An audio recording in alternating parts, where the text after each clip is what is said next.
Mayong buntag kanatong tanan. Happy Sunday kanatong tanan. Murag daw kanindot sa atong adlawng Domingo kay murag dihay uwan unya tungod sa uwan bugnaw magyud ng palibot murag nindot kayo ang atong pagkatug murag hinanok kayo ta.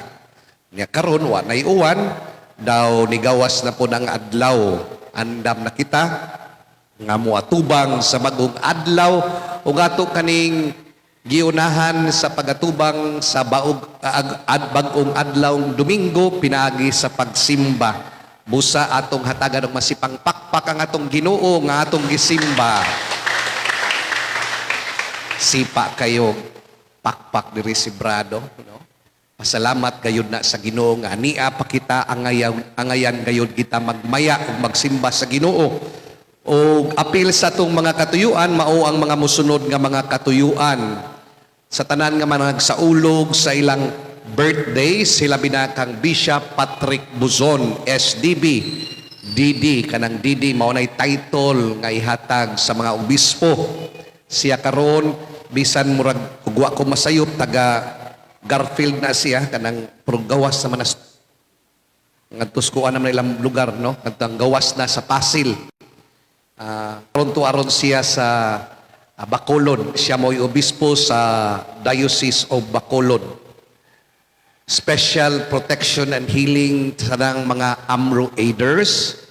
Ingon man sa tanang mga medical frontliners ato gayon silang iampo kanunay kay lagi na patas panahon sa pandemya. Ingon man pabalik sa mayong panglawas ngadto ni Kim Bacos Cabarloc. Siya nagatubagin ning giatubang ang iyang sakit nga cancer ngadto kang Mama Milagros Blanco ngadto sa Capistrano family. Pahulay dayon sa kalag ni Mami Olga Javier Alcordo. Today is her 5th day novena. Og sa tanang mga nakalimtang mga kalag sa purgatorio atong iampo nining Santos nga misa. Mga igsuon ko matag karon og unya nga kita musimba mutambong og Santos nga misa. Ang kasaulugan sa Santos nga misa usa ka kasaulugan sa pagpasalamat. It is always an act of thanksgiving. That is why in this Mass we thank God that we are still around, no?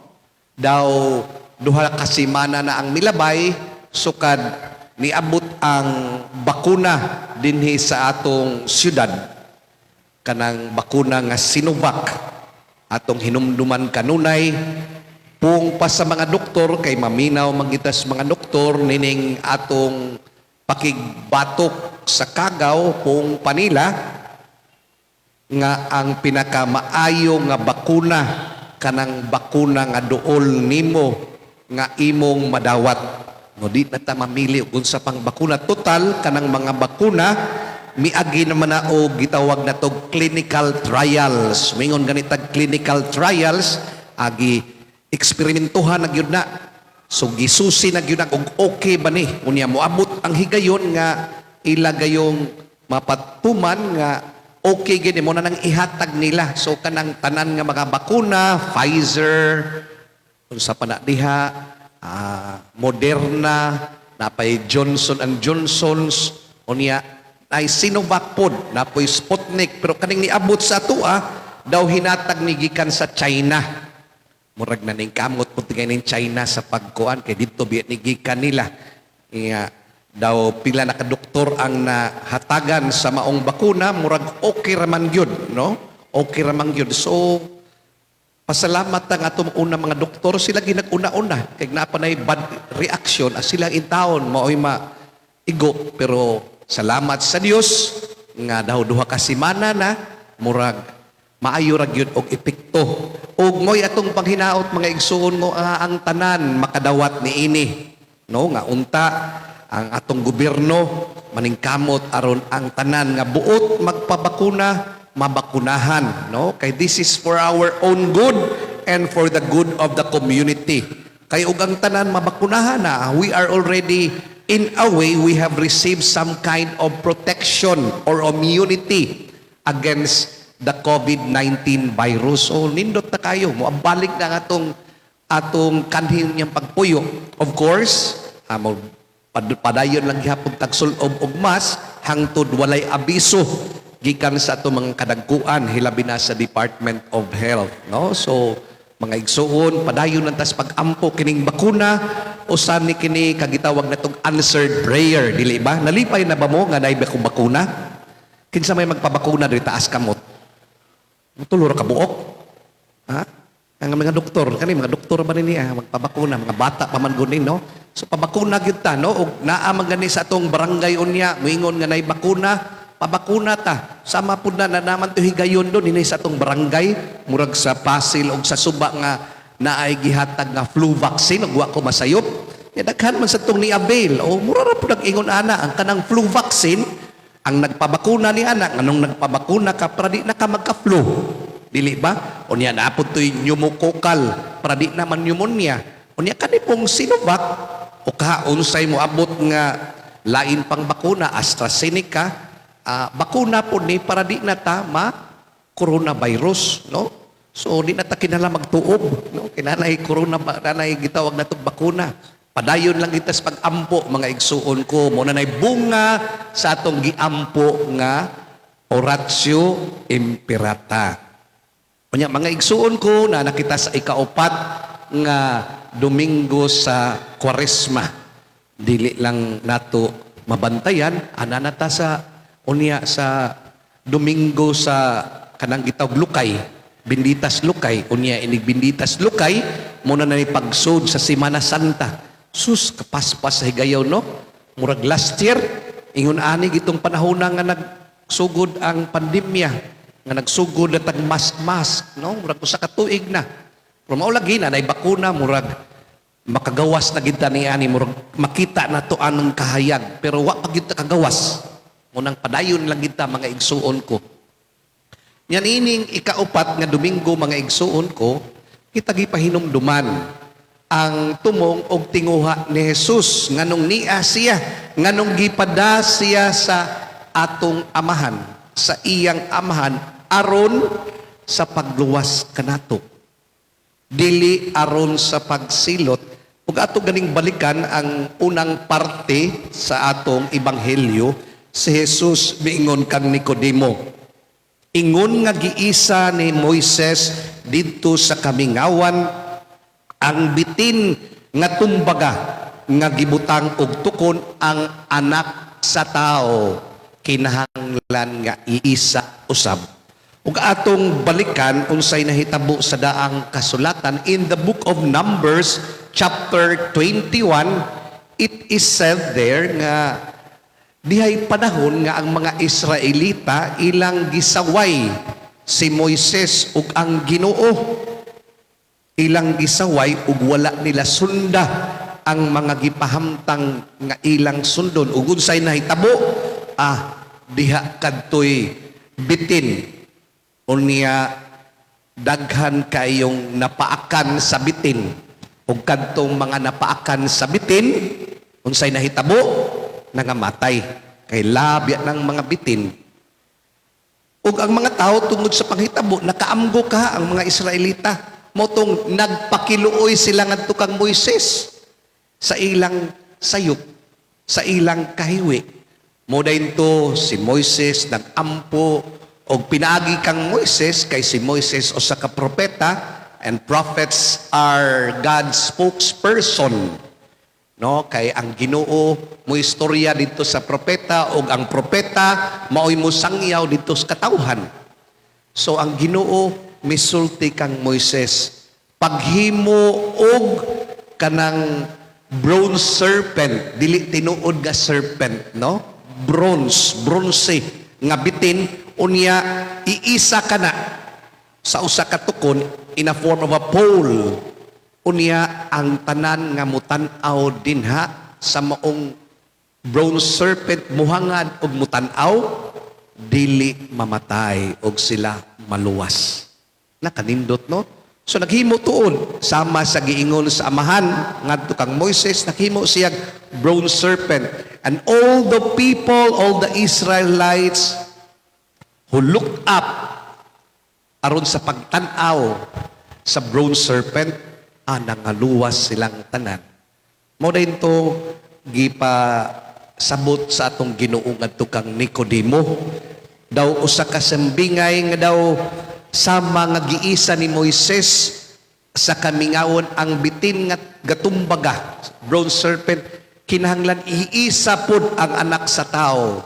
Unsaon man pag-isa ang anak sa tao? Iisa didto sa krus, dinha sa krus. Ug tungod sa krus kita muhangad, ug ang tanan nga muhangad ug mutuo kaniya mahatagan og kaluwasan. Kanindot, di ba? Kanindot. Ang sikinsa nga mutuo maluwas, kay dili maoy tumong sa atong Ginoo nga kita pagasilutan. Kanis Nicodemo usama ni siya ka magtutudlo. Unya nagduha-duha pagyud ni siya. Ug mutuo ba siya ni Jesus? Mautong nangutana siya. Ang iya biyang pagpangutana kang Jesus, unya medyo gabi pa to. Medyo padung na mungit-ngit. Nganong iya man tong gibuhat, aron dili siya hikitan sa iyang mga kauban nga nakigistorya siya sa atong Ginoo. Kay basta ngit-ngit na, di man ta makitaan, di ba? Mautong medyo ngit-ngit na, pero di siya makitaan. Kay ingnon niya siya nga, hala, si Nicodemo usa nakasumusunod ni Jesus. Unya biay-biayon unya siya sa iyang mga kauban. Mautong medyo ngit na siya, dihang nangutana siya ni Jesus. Ug ang iyang pagpangutana aron siya malamdagan. Di ba nindot kay na mangutana ta nga atong tumong malamdagan ta, ingon ana day na. Kay kadto mga Pariseo ug mga skribo, ang ilang tumong sa ilang pagpangutana nga ni Jesus, dili aron malamdagan sila, kundi aron ilang bitkon ang atong Ginoo, aron pangitaan nilag sayop ang atong Ginoo. Mao nay dakong kalahian mga igsuon ko kang Nicodemo ug sa mga skribo ug mga magtutudlo sa balaod. Di ba na may usahay kana bitaw mangutana ta, kana bitaw kanang gitawag nato nga diniyos nga pangutana. Kana mga maestra na mas maham doon, amo na yung mga estudyante. Kana bitaw mailhan nato dig pangutana, kana yung makita nato nga ang iyang pangutana bunga nga buot siya malabdagan aron siya makaton. Kay naman siya mga estudyante, mga bilyako kaayo. Nakibaw na gud sila sa tubag, unya mangutana pag yun. Amo na pinarisiyo na nga style. Mura nagskribo nga style. Kana bitaw mga bilyako nga mga naman tayo mga kaigsuon nga ingon ana pod no nga kibaw na sila sa tubag, mangutana pag yun, no? Pasingit ba usahay, makalagot. Ug mao to'y nahitabo, no? Unya, towards the end of our gospel, ningon man to nga ang sikinsa katong mutuo kaniya ang ihatag ang sukli kaluwasan. Unya, gisulti pod nga si Jesus maoy kahayag. Niabot ang kahayag. Basta na'y kahayag, nindot mangyud na. Diba? Gani og kahayag, mupahiyom ta. Kani kabantay ba mo, kana bitang magbagyo, unya sunod-sunod ang kangit-ngit, kanang uwan, unya sa higayon nga nanay rainbow, unya nanay adlaw, nanay kahayag, murag malipay ta. Mupahiyom gyud ta, dili ba? Ug mo pa to'y gibuhat sa tong Ginoo, siya mao ang kahayag, siya mao ang maayong balita ngan abot aron maghatag og kaluwasan. Kay kadtong dili mo tuo sa kahayag magpabilin sa kangit-ngit. Kay ang kahayag kaluwasan, ang kangit-ngit iya sa dautan. Dili ba? Nakamatikod pod ba mo nga basta naabyas kangit-ngit, anaa din na ang tanang mga krimen. Suma kana bitawng kanang mga barangay officials, mga government officials, ilag yun ng tumong og tinguha nga ang mga lugar sa ilang barangay mahayagan ng well-lighted ba. Kay sa higayon nga ngit-ngit na, malagmit na yung mga binuang diha.